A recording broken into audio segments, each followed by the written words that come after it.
Welcome to Career Tools. I can give you 2 reasons to come to Florida this December: a Manager Tools EMC and a Manager Tools ECC.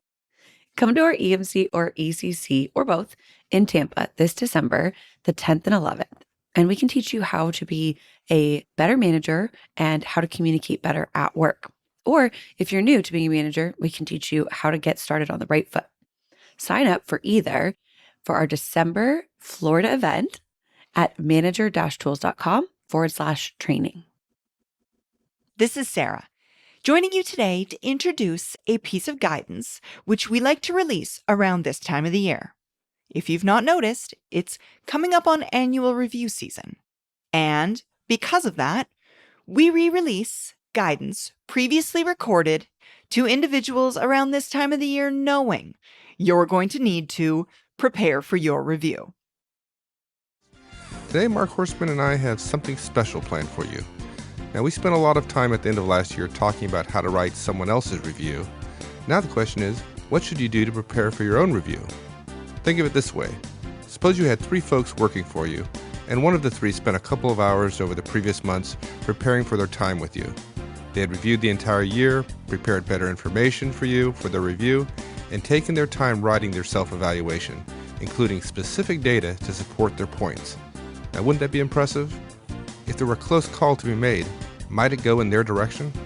Well, in this cast, part 1 of a 2-part series, we walk you through everything you need to prepare for your review with your boss. And if you think it's too early, think again. Our process timeline is 3 months. Hey, Mark, we got a lot of traction from our forecast last year on how to prepare for annual reviews. People really dug those. And I think folks really appreciated the detail, the step-by-step that we typically go through. I think that's often what is missing when you look at all the other kind of management advice that's out there. The other interesting thing that it was the first cast we ever did that was timed to a specific time or a specific event, given that companies mistakenly do annual reviews around the calendar year. Thank you for saying mistakenly. I think we actually have to do a cast about the system of how to do annual reviews in a company. Not really addressing HR people, but we tend to stay away from making your company better through systems and policies. But the annual review one is a great one to teach people how to do it, how to do reviews on a year-round basis. We talked about preparing for annual reviews that they're given, but what we didn't talk about, which is to some people even more important, which is how do they get ready for their own reviews. And luckily for them, they only need 3 months to get ready. So why are we doing this cast in July? It's funny when you're talking about how much people enjoyed the detail. It's funny because we did 4 casts last year, and we were worried about that. We thought, gosh, will this really grab people's attention? And of course it did. But I always worry about that because when I laid this out for coaching clients, I remember they would say, gosh, it seems like so much stuff. But there are a bunch of reasons. And when you hear them, I think there are people out there who go, oh my gosh, he's right. I hadn't thought of it. I hadn't thought of that. So let's go through them. I think there's like 6 of them or something. First of all, the reason you start now, in July or early August, is a reminder. If listeners haven't been doing their team's quarterly reviews, because remember one of the things we talked about in annual reviews is that you would start doing the reviews of your folks each quarter, give them a mini review so you reduce the chances of a surprise at the end of the year. If you haven't been doing that, think about this.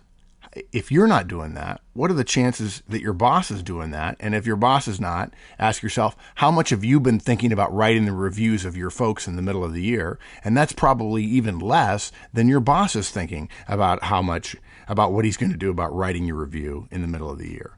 And so what that means is you need to be scheduling those the end of third quarter, Q3 reviews, mini reviews with your folks now. Get them on the calendar so that at the end of the year you're going to be you'll at least have one underneath your belt, and it won't be reinventing the wheel all over again the way everybody seems to do annual reviews every year. So that's one thing. Second is, look, we know how busy everybody is. They'll hear the cast, they'll think about it a little bit, they say, wow, this is great, hopefully, and they'll put it off.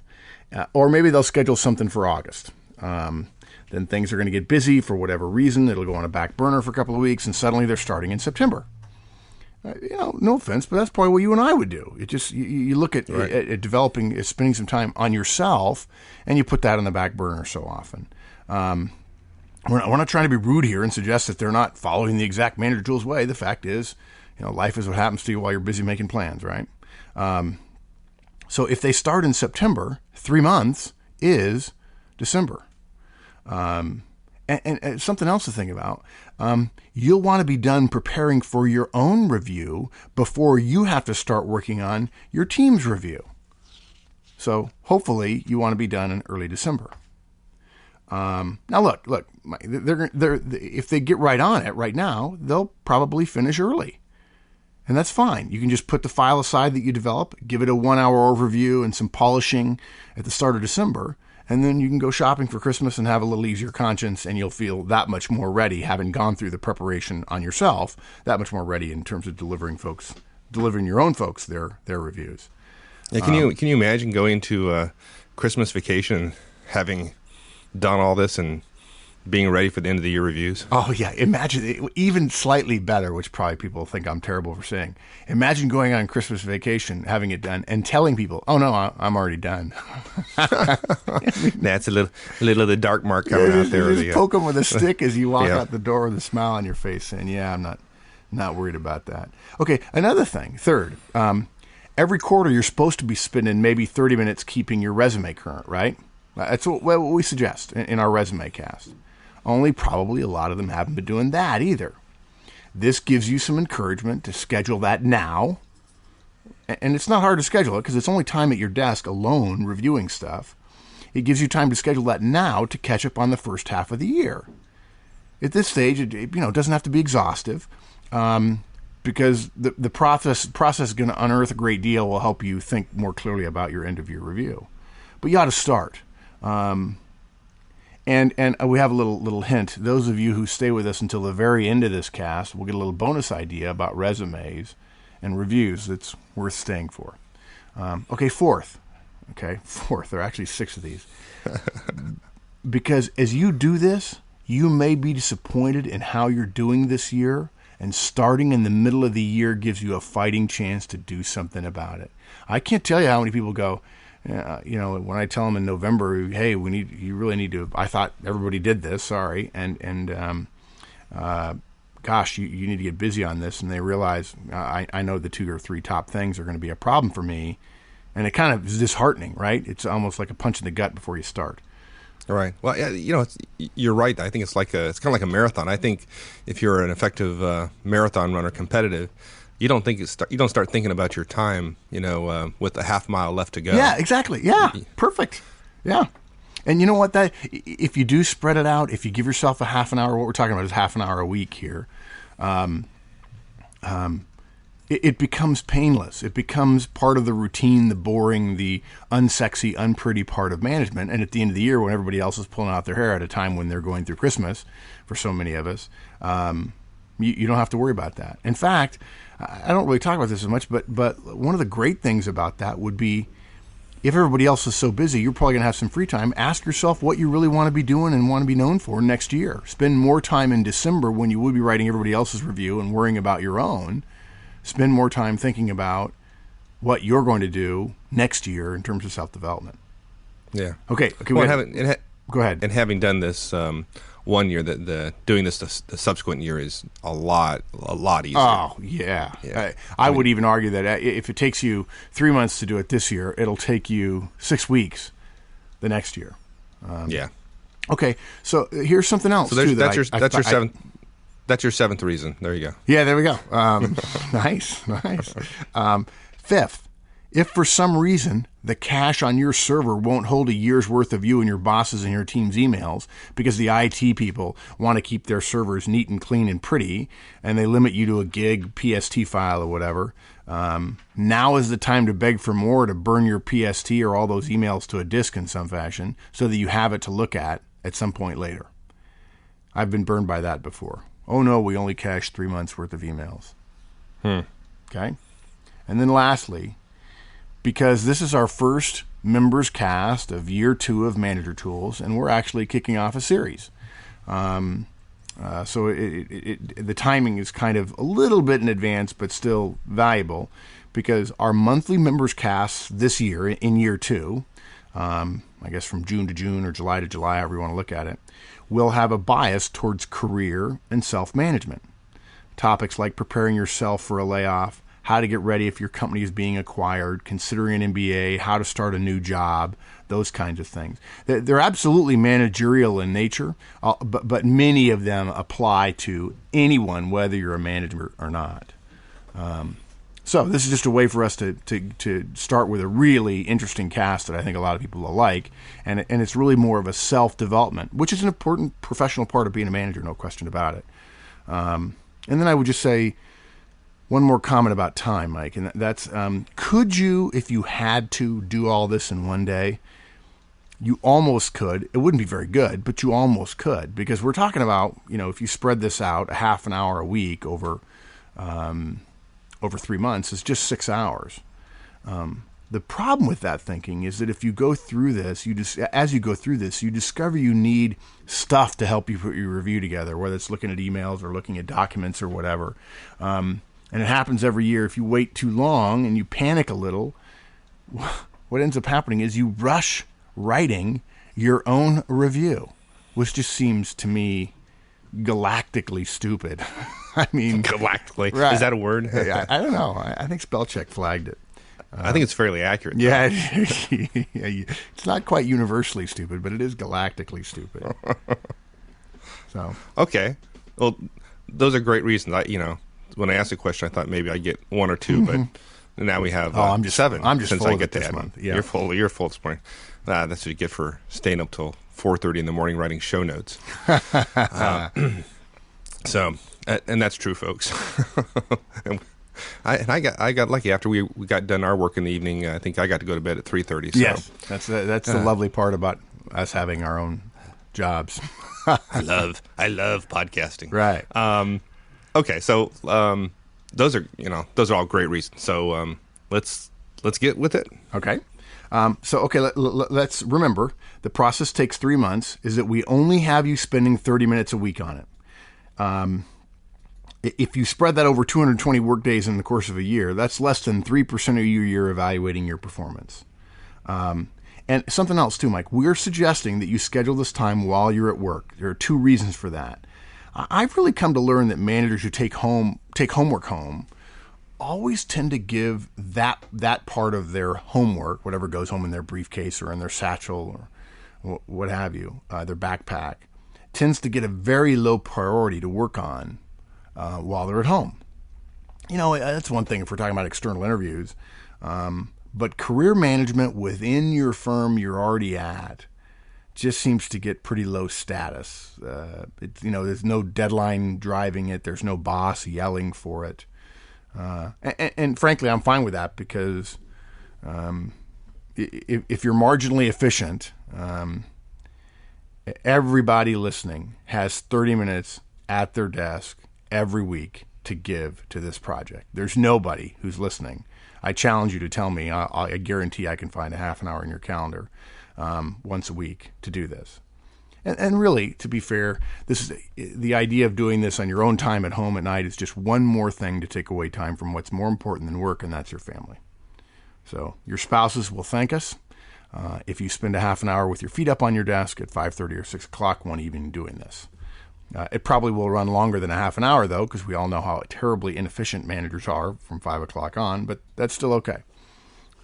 Just get home when you need to get home. Okay, so with those comments in mind, we have a week-by-week planning calendar we're going to walk through. We're not saying any of the weekly dates are sacred. You'll find that it generally is best to go in this order, but it's not a really hard and fast rule. It's important probably to get weeks 1 and 2 done before you do anything else. But if you finish week 4 early and you want to head right into step 5, go for it. That's no problem. if you get behind and it's been 9 weeks and you're only on week 5, that's okay too. We're just trying to give you a numerical system in terms of a rank ordering of what order to do them in. As long as you figure out how to make up the time when you're 4 weeks behind. I will say that some managers have told me that they started right in on going to email when they learned the way to prepare everybody else's reviews, and that included mine email, which is a really powerful part of our process. They immediately said, "Okay, let me just start going through emails real quick." I think that's step 10 or something like that, and that's not a good plan. Moving that all the way up to week 1 or week 2. If you swap any couple of weeks adjacent tasks, that's fine, but moving a week 10 up to week 1 is not that smart. You're going to be much more efficient and effective in looking at email the way we suggested if you've done the other work beforehand. And then before we go into the week-by-week review, one final kind of thought. Several of the steps that we're talking about here sound alike. They'll be much more effective in a large company. We're not in any way trying to slight the small company members we have out there at all. Okay, maybe in your small company you don't have job descriptions yet. Okay, many of them don't even have reviews. Exactly. Yeah. Okay. But surely you won't argue. They won't argue with us. This is a good cast topic. And even if you think about it, it wouldn't hurt for you to prepare an end-of-year overview for your boss, even if you don't get a review. It may affect salary administration, even if there's no formal review process. And absolutely. If there's a review, it just may not be written. Exactly. Oh, yeah. Yeah. In fact, we ought to use that as one of the distinctions between big and small company. If somebody says they're in a small company, we ask them, okay, is your review written or unwritten? If they say it's written, I say, well, maybe you're a medium-sized company. You're not a small company anymore. But look, even if you don't have a job description, which is pretty standard in smaller companies, Manager Tools doesn't have any job descriptions. You do all that magic technical wizardry, and I talk about stuff. And you just talk. Yeah, just blah, blah, blah. But look, week 2, we have a workaround for job descriptions, right? I mean, here are the questions to ask yourself to create your own job description to make sure you're on the right track. And virtually every other week we have in here has validity for a small company or even a startup. So I wanted to say that because as I was reading my own notes, my handwritten notes from years ago, I thought, there's a big company feel to this. And yet I think if small company people approach this I think this is a great self-management tool, even if we don't have reviews, I encourage them to stick with this because this is, if you get this done now, if you get it down now at a small company, when you are a bigger company or when you join a bigger company, when you become executive vice president for marketing or something like that, or for technical services or customer services, you're going to have it down, and you won't need to be worried about making the transition to a big company. You'll know how professionals go about preparing for their annual review, period. Yeah. Hey, one side comment. It's completely a little bit off topic here, but people in small companies shouldn't shortchange the value of a job description. Matter of fact, I spent part of why we were up till 3 o'clock in the morning last night is we were talking about we don't have job descriptions, and we discovered that there was a particular task or responsibility that we both thought the other person was really responsible for. Yep. And it turns out that it was smack dab in the middle between your skill set and my skill set, and we both have responsibilities around that, but we had both pretty much deferred that particular task to the other. In fact, I would argue, Mark, that one of the things that makes small companies great, and certainly in our case, the whole trust thing, I trust you to do that, you trust me to do that, in fact, becomes a potential weakness in that trust makes me feel comfortable not even thinking about this thing. And at the same time, you're thinking, I don't even need to think about that. He's got it. And that ball is absolutely on the floor. Right. Yeah. Because of what we consider to be a strength about our organization, which is trust. Right. Well, there you go. So even we could use some better job descriptions. Maybe we'll put that on our list of things to do here. Yes. All right. So let's get on. So step by step, what are the tasks involved here over this 3-month period? Let me just do the real quick high level overview that everybody seems to love, and I quite frankly it helps me as well. Week 1, you're going to review last year's review. Week 2, you're going to look at your job description. Week 3, you're going to look at your resume. Week 4, you're going to look at your notes from your boss's one-on-ones with you. Week You 5, do them, you're right? going to look at all your one-on-ones for your team. Hopefully this is not a reminder you should be doing one-on-ones. Those should already be happening. Those are the core bedrock principle of manager tools managers. Week 6, you're going to look at all the reports that you and your team prepare and send forth about your organization. Week 7, you're going to do something really creative that was suggested to me a couple of years ago. You're going to look at documents that you've created in the past year. In weeks 8, 9, and 10, the lovely weeks where you get to look at emails, which takes a little while. And then weeks 11 and 12, you're going to write and prepare the review. And actually, it's going to be a review packet. Okay? So that's it, high level. Okay. Let's talk about each one in detail. Cool. Last year's review. Now, look, this is, probably the silliest thing in the world, but far too many managers I know that I've coached go into their annual review without even looking at last year's review. Okay? Yeah. This is bad. Look, this is bad if you have the same manager. God, why wouldn't you want to refresh your memory of what she said and the tone she took and what themes there were that you didn't expect? Or if you have a different manager, what do you want them to know that maybe you need to review from the previous year to carry forward? What that might they be thinking about because they've looked at it that you've completely forgotten and they feel like they need to provide continuity between last year and this year. And that's what I would do if I was your new boss. I look at last year's review. You don't want to be blindsided because you didn't spend a little bit of time. Shoot, a half an hour looking at your review. Okay, so look, in week 1, you're going to go over your last year's review. And the purpose of this half hour is to take notes for the rest of the process. In fact, Mike, I would argue that really what we're doing in the first 10 weeks of this is preparing the raw material so that you'll be totally comfortable writing your review. There you go again with creating those piles of stuff again. Yeah. Yeah. We're It's just a creating a valuable pile, pile. but honest, it's a valuable pile. Horseman's law number 9: create big piles. Big piles, yeah. It's here in this pile on my desk somewhere. God, if you're saying that, we I guess sometime we have to do a podcast on desk management. Okay, so look, you're going to want to create a folder for this. Those of you who are getting things done, disciples, lucky you, you've got a label maker and it'll be nice and pretty. And we're going to make it even easier for you. On the website, we have a simple form for capturing your thoughts on each of the major tasks and forms of data you'll be looking at. When you combine that, Mike, with the slides they're going to be on the website in PDF form for this cast in terms of describing in detail what we're talking about here, and the transcripts, you put those together in that packet, and you put the note-taking form in there.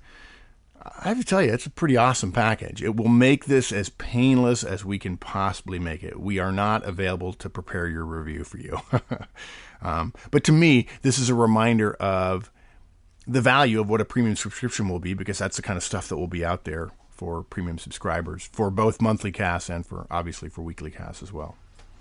Yeah, it's gonna be awesome. It's gonna make it a lot easier. I think it won't be turnkey, but boy, it sure make it simple as we possibly can. Okay, so in week 1, when we're looking at last year's review, there are like 4 things we want to be looking for as we go through the review. The first one is obviously accomplishments.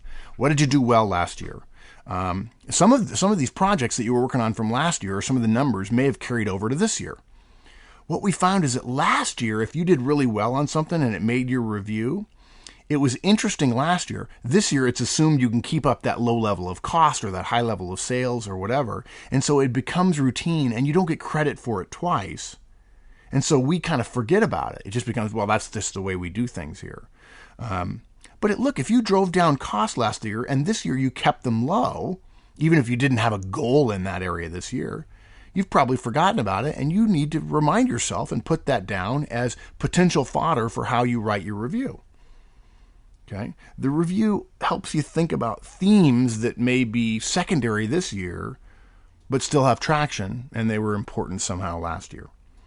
Again, what did you do last year that carried over? Maybe a project was split between the 2 years. This review around your accomplishments will refresh your memory. And again, you're just taking notes. It's gonna inform everything you do for the rest of this 12-week process. Second thing you're to look for is feedback. look, if you have the same boss, you better refresh your memory on what she talked about last year. That'd be smart. Yeah. But I'm telling you, people are. It's. I think I talked about this, Mike. I call it the Christmas rule, Horseman's Christmas rule, right? Which is, you ask people, boy, is Christmas important to you? Oh gosh, I love Christmas. I love seeing my kids open presents. For the many people in the world who celebrate Christmas, many managers who listen to us who celebrate Christmas, and I love it and it's great. And I ask them, well, okay, it's great. And is it stressful? Oh gosh, yeah. It's just I'm wiped out afterwards. And every year I want to cut back and make it simpler, but I never do. And we always end up doing too much. And I'm always tired of work. And then I've got reviews to do. I said, well, look, it's just the Christmas rule. Anything you do once a year that's really important to you is going to be terribly stressful because you don't get to practice it. Well, that's exactly what people do with reviews. They do it once a year. They don't practice. They don't think about it systemically. They don't make it routine and boring and predictable and unsexy and unpretty by doing this kind of stuff. And then you get stressed out about it. So you need to go back and review your review from last year and look for negative feedback, even on some of your accomplishments. So that if there's a potential for that to come back up this year, if you didn't address it specifically this year, you know how to combat it if, in fact, he or she writes about it. Look, you're right, and you're doing this fairly early in the process. So, like we talked about earlier, if you found there's feedback that you haven't addressed and haven't done anything about, you have an opportunity to do something about it now versus, in early January, late January, when you usually start thinking about this. Yes, stuff. In fact, if you do this now, I guarantee you, within 2 or 3 weeks, your boss may come to you and say, "Man, you seem to be kind of re-energized." And privately, you're thinking, yeah, I don't want to read about this thing that I was really important in my development plan for next year that I haven't done anything on yet. I got to get to 2 conferences. I got to do this. I got to do this. Yeah, exactly. Of course, if you've worked with your admin real well, your admin right after your review, we didn't talk about this in the review process, but when you come out of your review, you should be scheduling an hour with your admin and say, look, each quarter or each month, you should be asking me where I've gotten on these 7, 8, 9, 10 things that came out of my review, so that I don't wait until September to try to cram everything in. Good point. Yeah. You'll also want to look for comments in any of the numerical rankings on your review. People miss this. People they tend to focus on salary and 1 or 2 key areas, the major write-up, looking for the key buzzwords that a company considers important. When you were in the Army, it was the big thing was the senior raters review, and what you were looking for is truly outstanding as opposed to just outstanding. That actual phrasing made you a top performer. It was that micromanaged, if you will, in the Army, which has, believe it or not, the military has the best way of handling reviews I've ever seen. So our focus is so much on 1 or 2 key areas. We forget to look for comments in numerical areas, additional comments below, supplementing the ranking of 1 through 5 or whatever scale is used. And you want to look at those and you want to think about those versus this year, because you can bet your boss, if he or she's reasonably professional, is going to look at this and they're going to think, okay, how did Mark do on these things that I mentioned to him last year, or that a previous boss mentioned to him last year. Look for any suggestions in improvements in the characteristics, not just a ding maybe, but hey, I'd like you to do more of this next year. And then you subtly start introducing those evidence of that change in August, September, October. You're going to look good at the end of the year. And again, make it easy. Give yourself a weekly reminder. Hey, you need to be working on presentation skills. You need to get your agendas out earlier. If you do a Control-Shift-K weekly agenda reminder, it's much more likely that it's going to be a relatively painless improvement process for you over the remainder of the year, and it'll be easier for your boss to say, "Wow, I've really noticed a difference in terms of you getting on that. Thank you for doing that." And a lot of times the question about whether or not you get a top ranking or a good ranking is, hey, he could be in the top, but maybe not. I don't know exactly where he should be. I want to look at everybody else on my team. But then they start looking down at the details, and in every one of the detail areas, you're hitting home runs or they're noticing a significant change. That can be the thing that makes a difference. Maybe not hitting a home run in the top area. You can still end up getting a top review. Yeah. What about objectives? Okay, good. Look, it may be that your company separates this process of creating performance objectives, goals, and so on, or development objectives from last year's review, but many don't. And our point is we don't think of it that way. If you do separate them, consider the 2 documents as one for the purpose of this process we're talking about. You need to write down in the note-taking form everything you committed to doing in December or January of last year. December last year, January of this year. Good to know. Yeah, if you're worried about where you are, it's better to know it now than to remind yourself, oops, the Thanksgiving oops, right? Uh-oh, I'm in trouble. I better pretend like I've done something in that area. So you want to be able to do that and then check them off, obviously, if you can, or make notes of the ones you've already got done. That's good. And lastly, number 4, boss's issues. Now, as you have some distance to the review, which you didn't at the time you were getting it, you're probably just nervously looking for the percentage salary improvement you were going to get in many cases. Now, after knowing your boss a little bit better, you may see a pattern or a theme or a tone in your boss's review from last year. Make a note of it. Think about how it will affect the objectives he or she gave you for this year, whether you're going to achieve them or not. If you're going to not achieve an objective in an area that seemed to be thematically important for him last year, ask yourself what you can do to get ahead or at least get close to achieving it in the last 6 months of the year. There's no need to solve the problem, if it is a problem, and I'm not saying it is, now, but it'll be easier to think about doing so in 10 weeks if you start thinking about them right away. Yeah. Now, well, I think the key here is to put yourself in your boss's head for a little bit, because you know your view of what's important and his or her view as to what's important may be different. And last year's review is going to give you good hints as to where he or she places their priorities when it comes down to doing the review. And in my experience, sometimes the review is not reflective of what they're telling you during the course of the year. So, yep, perfect. Now, look, what we've just talked about, it sort of implies that there's a benefit to thinking about what your boss did last year. But even if your boss is different, Mike, it's still worthwhile to go through these steps. And if you have a different boss and you don't have their comments on your review, that's fine. Go talk to former directs of your boss. If he or she was in your company at the time, see what they say about their reviews. Look for any themes that were there. If you were asking me, if Mike, if I worked for you and then you left and went somewhere else, and somebody said, "Hey, what's Ozan like when he does reviews?" I'd be happy to give you my review. I'd probably tear off the page about salary increase, but I'd give it to you. A lot of people wouldn't do that, but I don't care. It's just a way to make things easier. One more thing, Mike. It probably seems silly to say this out loud, and I probably said this several times during the cast, but just because your firm or your organization, your company changed the process or the forms they use to do the reviews, this accomplishment, feedback, objective, and boss's issues are still damn important. Okay? Just because the review process changed or the form changed doesn't change this process you're going through. In fact, it'll make you much more likely. Hopefully they've already released him, but even if they haven't, probably they're delaying until the last minute because that's the way things are sometimes. That's okay. Preparing as if you're going to have the old form is fine.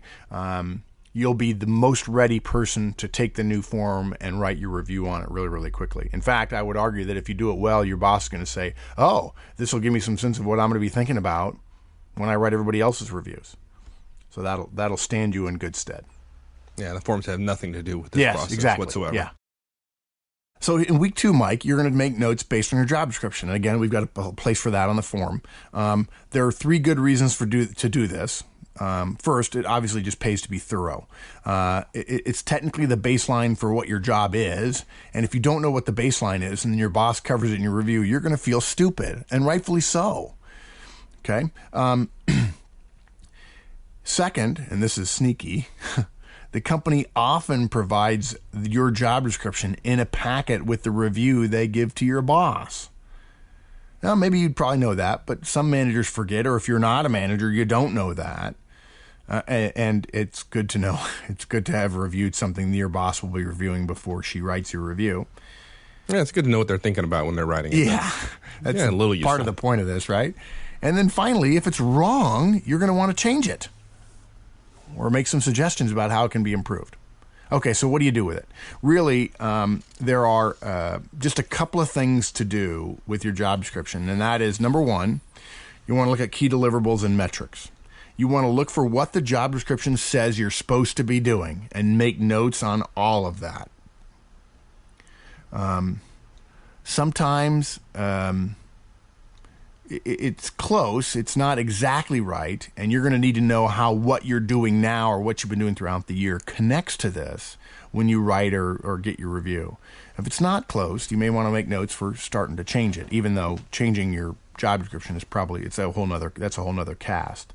I wouldn't say to my boss if I got a bad review, part of the reason for this is a really bad job description. You should be making the case for how to subtly change it without formally changing the form in your end of year review by saying, hey, the job description says X, but I hope you see where I've been working on X prime, which is really what the job description would imply based on the changes in responsibilities and roles around here in the last couple of years.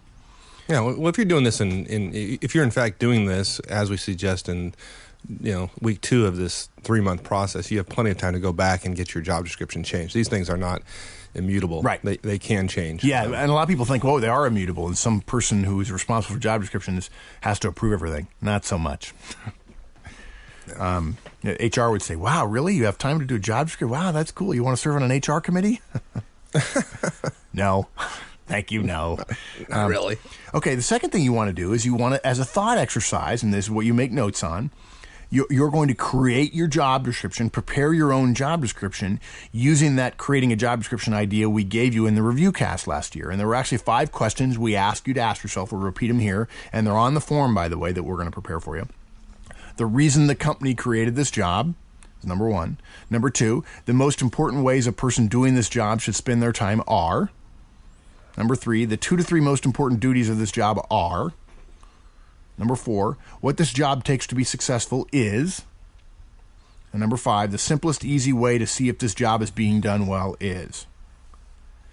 And that just gives you a different way of thinking about your job, a little bit more analytically, a little bit more one step removed, rather than thinking about yourself and what you've done, thinking about the job without you in it in an abstract form. And it helps you get you thinking big picture about your role and contributions relative to that more abstract job description. You may find that you're a little bit off in terms of where you've been directing your time, and you may need to re-engage on some things that maybe have fallen by the wayside if your boss is going to use your job description, which it's possible he or she is. Yeah, well, if you ask these questions, it's going to re-engage your brain. Whereas if you're reading that kind of crusty old job description on your formal job description, your brain's probably going into autopilot at that point. Yeah, exactly. Yeah, in fact, you start reading it, and your autopilot's a good way to describe it. You just kind of, okay, I've seen this before. It's been a while, but I've seen it before. Yeah, it's like driving to work and getting done with your hour commute and having no earthly idea how you got there. Yeah. Well, your brain is supposed to do that for you. Your brain is saying, okay, I know how to do this. You don't have to think about it. I'll take over. It's like getting dressed in the morning. You know how to do it. You don't even think about getting dressed. It just happens. You don't think about, if you have to think about tying your shoes, you go step by step. It'll take you a lot longer than if you just let your fingers do it automatically. Yeah. So, yeah. And thinking about your job description before you get reviewed on it is not a good place to be on autopilot. Yes. So, all right. Okay. Week 3, the resume. Yeah, it's an easy week. This is an easy week, Mike, if you've been doing your resume work throughout the year. And we just know that everybody has. They've been. All listeners, I'm sure they are. Yeah. I'm sure. I'm yeah, positive. absolutely. I'd be very surprised if they weren't. Yeah. I'm amazed at how many resumes. I got 2 this week from people I know saying, hey, would you please look at these? I need to update them. And the last job always looks like crap. Sorry.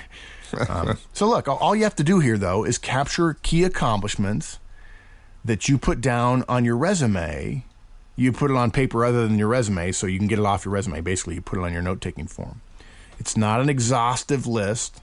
It's just most managers think differently about what they'd talk to other companies about versus what they'd pitch for a good review. People tend to winnow out or weed out things that might go on their resume. So the resume is just kind of a place to start, but that's fine. We're just gathering data right now. Now, look, if you haven't been doing that, it means you've got to really, we recommend that you wait to do this until after you've gone through this process and mined all the data that you're going to be able to look at in order to bring your resume current.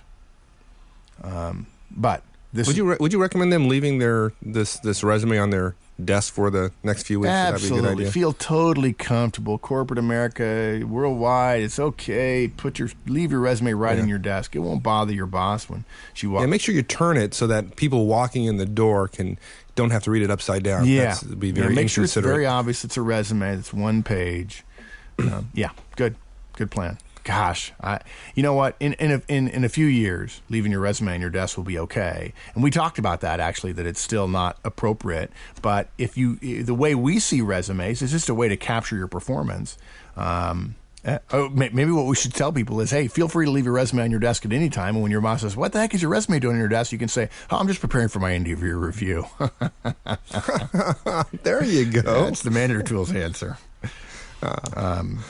Okay, so that's week 3, doing your resume. If you've already been doing it, it's easy to capture that stuff that you've been adding for the course of the year for your present job. If, in fact, you haven't been doing it, then you get a pass for this, and you have to redo that at the end of the year. Okay. Week 4, boss one-on-ones, which I'm sure everybody's fortunate enough to have a boss that's doing one-on-ones with them. We actually had a spate there for a while in the discussion forums, Mike, where people were saying, Mark, please tell me how to get my entire organization to do this. And hopefully one of the themes that came through over and over again was that, look, you really can't make your company do this stuff just because all of a sudden you've discovered the right way to manage. No offense, but it's just the best way to influence up is to use these things, quietly go about doing your job way better, and to have people say, what changed you?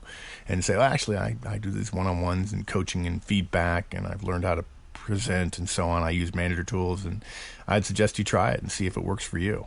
And, you start getting promoted. One way to influence up the organization is to get promoted a couple of times by doing your job better. And this stuff is not all theoretical, right? This we talk about this stuff because it works. Yeah, people have gotten promotions because works. They write us and tell us that Manager Tools helped them get a promotion.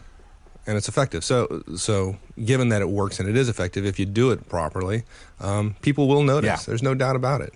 We've, like you just said, we've had several listeners call us, write us, and tell us that they got promoted as a result of doing this stuff. That their bosses noticed, their subordinates said, "Man, last couple of months you've just been an incredibly more effective manager. How is that?" Well, the stuff works. So, anyways, off the soapbox.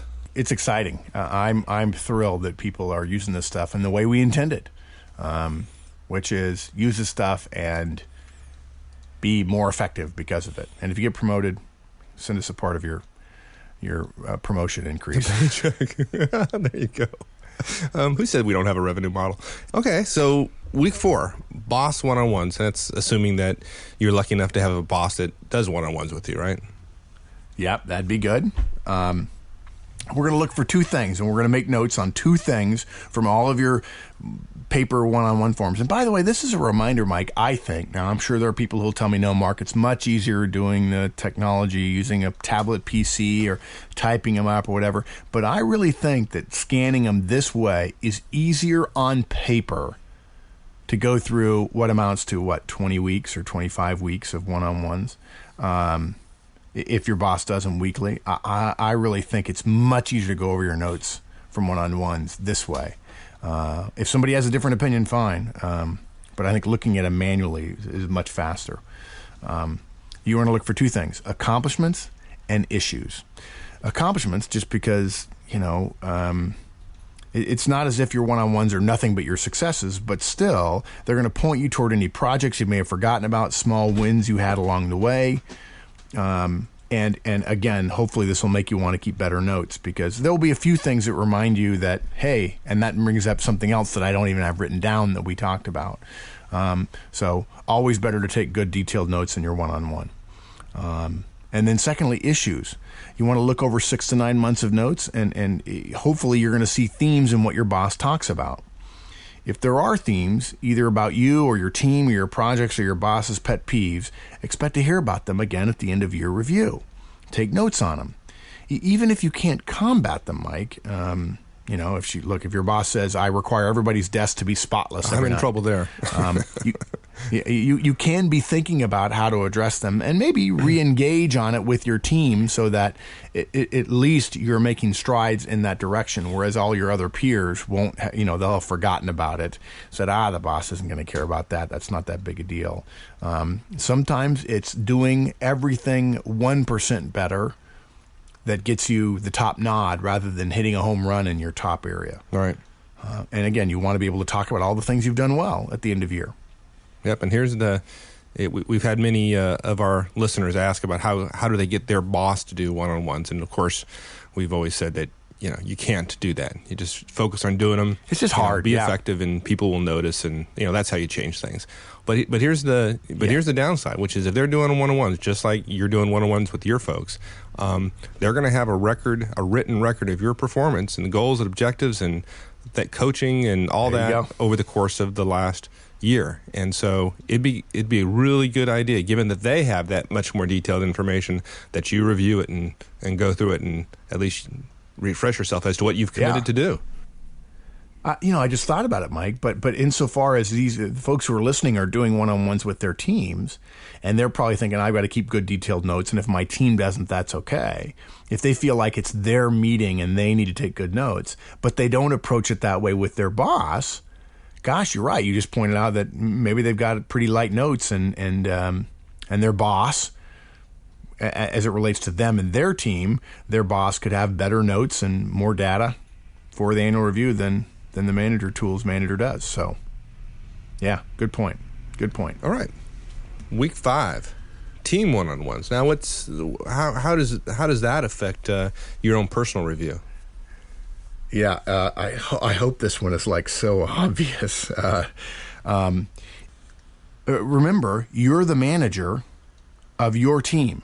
You get credit for what your team does and what they don't do, obviously, but it's not just about you if you're a manager. It's also about everything your team did, because you're not supposed to only be reporting on what you personally did, but on what your team accomplished.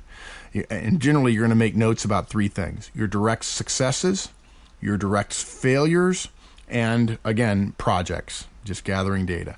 In terms of successes, you're not just responsible for your team when they fail, you're not just in terms of getting in trouble for them, but when they succeed. If someone on your team did well, that reflects, maybe only lightly, but that's okay, it reflects on you. Write it down. You may just be surprised at how much your team and you did at the end of the year, or in this middle of the year review. You also want to go over failures, things you talked about with your team, not because you want to bring them up in your review. Hold on one second, Mark. Before you do that, let me go back to direct successes, because I think there's something worthy of note here. Is I think a lot of managers, there is such a overwhelming feeling sometimes about the individual who claims credit for their subordinate successes, and the feeling is that most people feel that is a bad thing to do.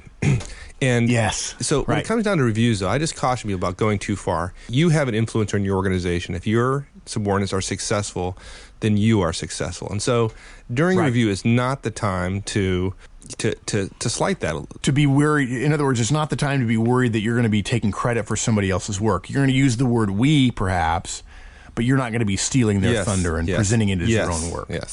Yes, exactly right. Yeah, it's okay to talk about what your directs did, because you, in the same way that you roll up to your boss and he or she is going to be taking credit, not taking credit, but essentially getting rewarded for the fact that the organization did what it's supposed to do. Yeah. So good. I'm glad you said that, because you're right. That is a huge concern that people have among managers who are unethically, basically taking somebody's work and then positioning it as them and then calling it I. Yeah, use we. But good point. The fact is, you are responsible and you deserve some of the credit for what your organization does. That's your role as a manager. So good. Okay, directs failures as well. Maybe it shows up in your one-on-ones with your boss, but just in case, make notes about coaching and feedback that you've given your team about stuff they haven't done well.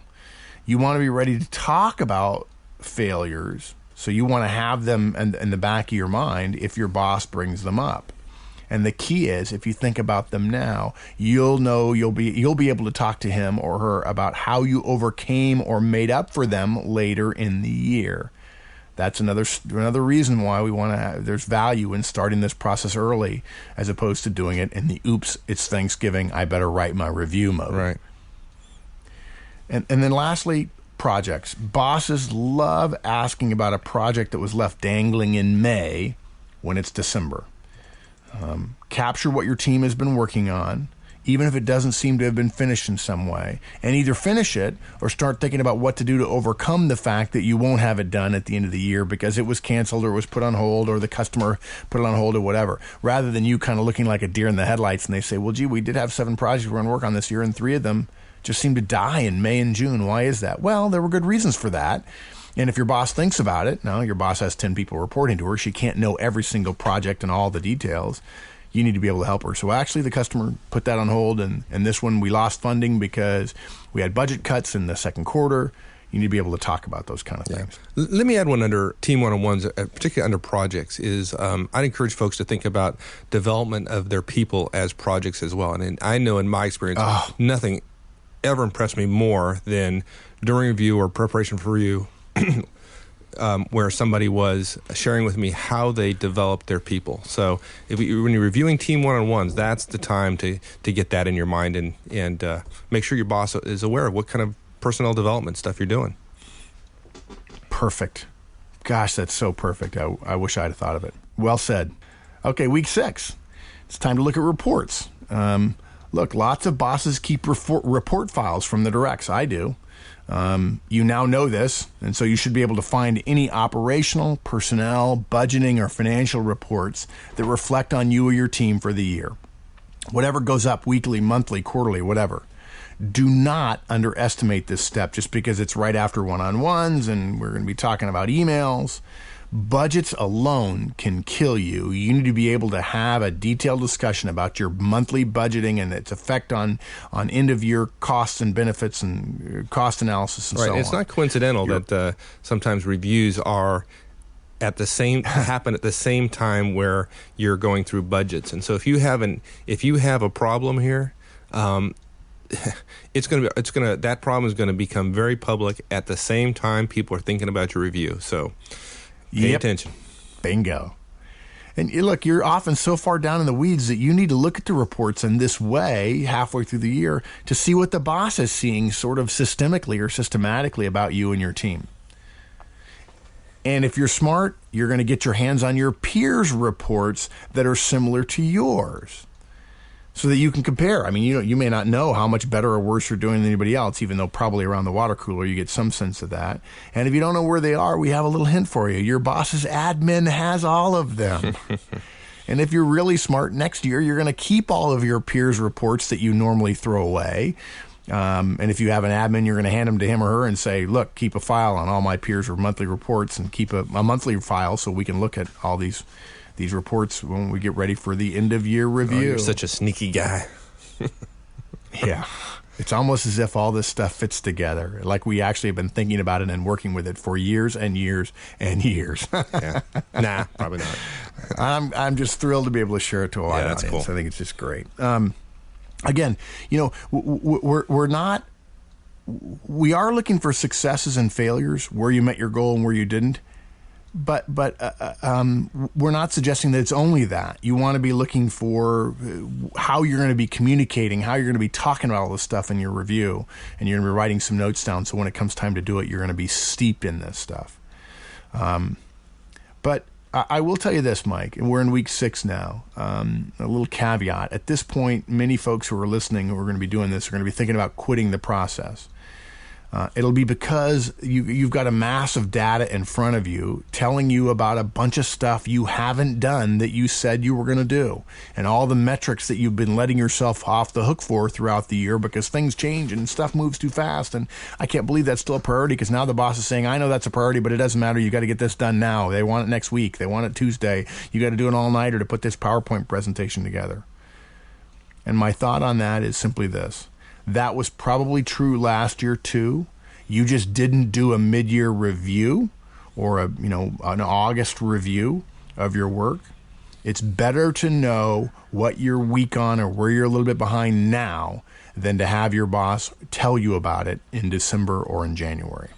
So it may be a little bit disheartening, but if this year is like any of the others, you're going to be let off the hook anyway at the end of the year. You want to be able to talk about what you were successful on, and if you don't go through this process, you won't be ready to do that. And it's not the focus here. The huge advantage of this that we're really not going to get into in a lot of detail, this serves as the basis for improving your performance next year.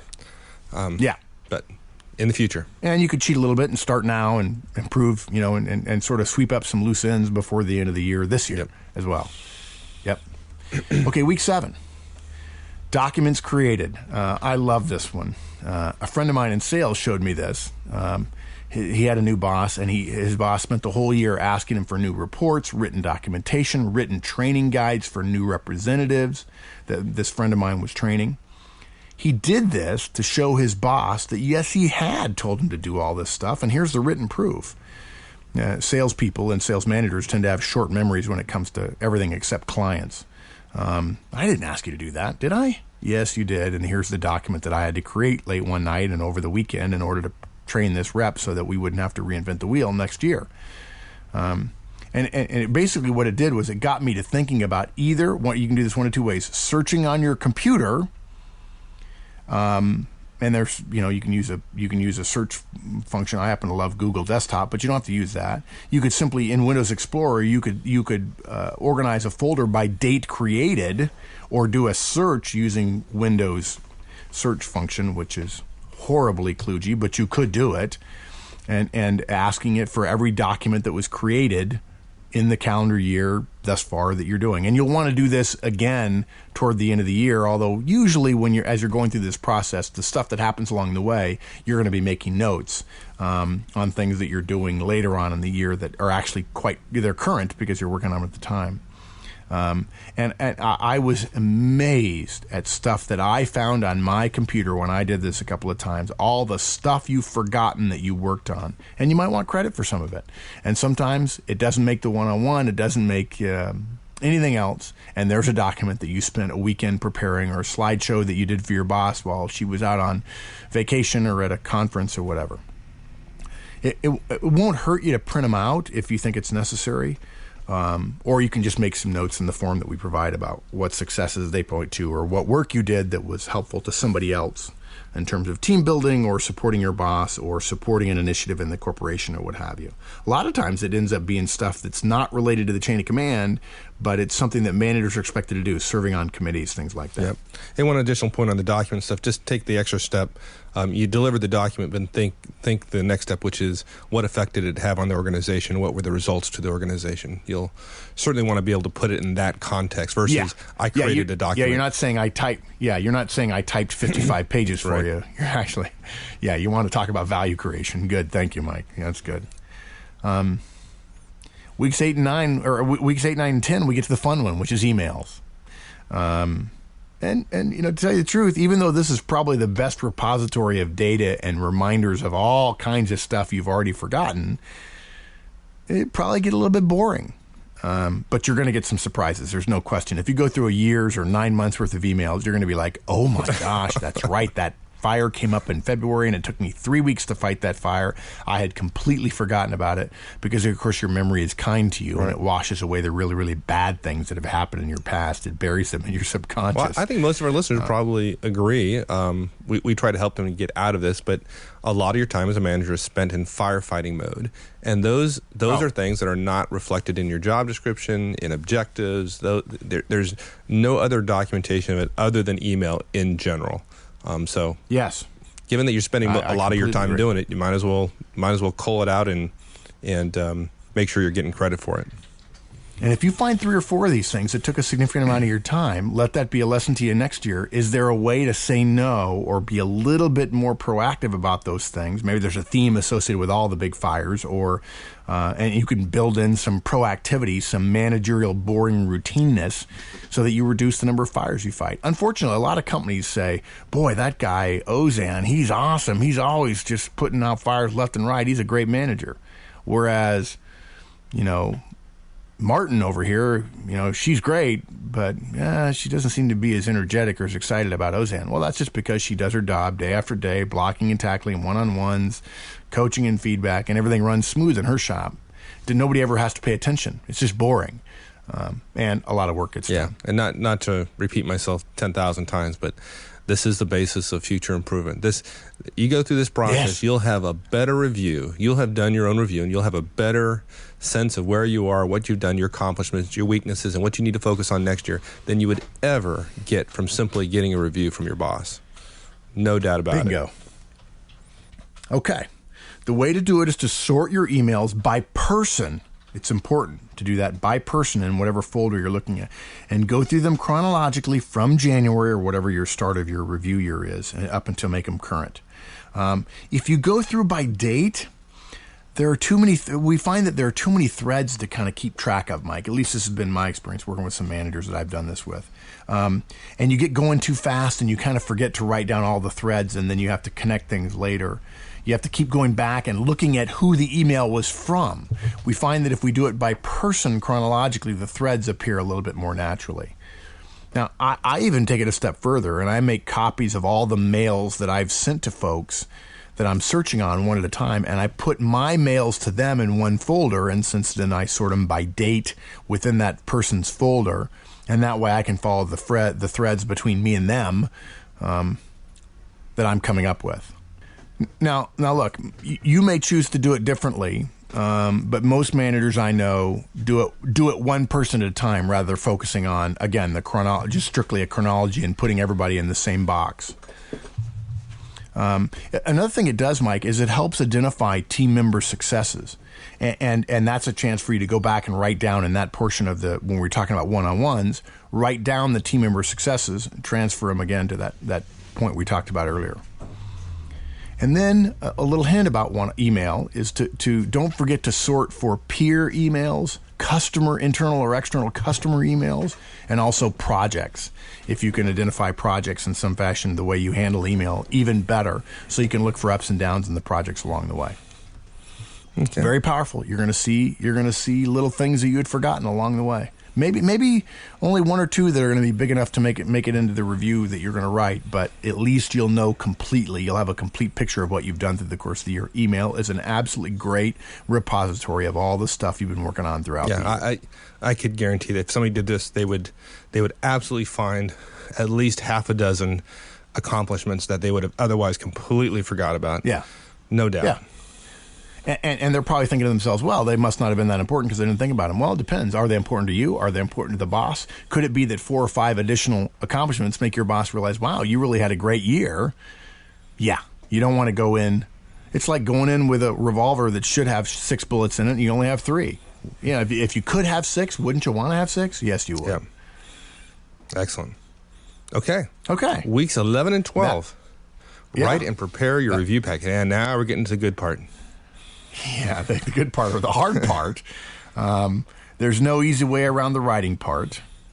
But imagine doing this step, Mike, if you haven't gone through the first 10 weeks that we've just walked everybody through. No. Right? And then I'd say, okay, wait, I'm betting, okay, we just said it's hard, but I'm still guessing that everybody's going to hold our feet to the fire and say, no, I want you to tell me, how do I write my own review, right? That's what people are really don't let yourself off the hook, Mike. Don't let yourself off the hook, Mark. Okay, tell us how to write the review. It's easy. Well, heck, it's easy. Just go back to last year's cast on how to write somebody else's review. You've got all the data you need. All you're doing is writing your own. It's not hard at all. Remember the SEER method: summary, example, elaboration, and then result, or the SumX method, which is summary and then example. Yeah, those are parts of writing the review that we shared with you last year in the 4-part review cast. All you need to do is review that, and you're in great shape. Yeah, we'll be able to figure out how whether or not people are listening to this or not, because we'll see an uptick in the downloads of last year's shows. There you go. Yeah, exactly. Now, there is one caveat. I generally don't recommend, Mike, that you try to figure out what your core message is for your review. If you're thinking your boss may have one for you, certainly if she's a manager tools manager, by all means think about that and be ready to support or refute it if there's a concern for you. But I wouldn't try to write one unless, and the reason for that is you're probably not going to influence your boss's ability to come up with a core message unless you hit a home run with your number one most important project or metrics. In that case, fine. Talk about that. Make that a core message. Otherwise, write it without that. Allow all the data that you're going to deluge your boss with and the detail you're going to provide them, allow that to cause them to influence their message in a way that ends up being positive for you. Then, after you've written it, add any documentation that really stands out to you as an addendum. a couple extra documents, maybe 4 or 5, maybe 10 if you feel like they're that important, to make it easy for your boss to review it and not have to go find it, which he may not have spent the time doing. And if you've gotten done in time, hand it to your boss within 24 hours after you've heard that he or she has gotten a reminder to do all of their reviews, or just a reminder to do yours if they're scattered throughout the year. Imagine that. Hey, I heard that you're going to get ready to do my review. Here's my packet on the year. Watch your boss's mouth just fall open. Here's somebody who knows how to manage themselves. Here is a professional. Right. And you're just taking 20 pounds off their shoulders. Yeah. Yeah. Yeah, exactly. And you're going to get the benefit of the doubt on every close call that's going to happen. You're going to have a significantly better review because you spent 6 hours on this over the course of 3 months. Yep. Oh, okay. Now, final point. We promised everybody a resume bonus at the end of this cast, Mike. And we may have already given this away. Now that you're done with your review, if you haven't done your little bit of work each quarter on your resume, now is the time. Take all of your notes about the entire year and that review you just wrote and update your resume in your most current job. Now, your resume is current. Yeah. And that may be a good thing if your review goes badly. No, way to end it, my friend. No, I know that sounds terrible. No, that's just it's a little bonus. I know that people tend to push the stuff that they, for themselves, they tend to put that on the back burner. And this is a chance to make it easy. You've got all the data right in front of you. It'll take an extra half an hour. You'll be basking in the success of your boss going, wow, thanks a lot. And you'll make your resume look really, really good. And then you can not worry about it for a quarter until March of next year. Yeah. Good. All right, man, this is fantastic stuff. We have a bunch of stuff we're going to put up on the website in terms of forms and transcripts and all that will make this very, very easy to, not easy to implement. It will you won't have to have taken a lot of notes during this podcast, and that's a good thing because there's a lot of stuff. Yeah, it'll be turnkey. You'll take that form that we've got, and it'll remind you of the steps, and you've got the PowerPoint as well. No brainer. Right, and of course, you'll hold on to it till next year. You'll have gone through it once, and next year will be even easier. Even easier. You'll start it in September, and it'll be smooth as silk. And people will say to you, how do you do that? Oh, manager tools. And now we've got a process on how we're going to prepare for our reviews every year for the rest of our careers. Yep. There you go. Excellent. Thanks, Mike. Thank you. We'll talk to you soon. So, folks, that's it. Hope you enjoyed that, and even more, I hope you put it to good use. If you haven't been to discussion forums lately, I think you'll want to do so. www.manager-tools.com/forums. A lot of great stuff going on there, and as always, we appreciate everybody who's choosing to participate there. Lots of great information, and Mark and I are learning quite a bit from everybody. So, until next time, so long, folks.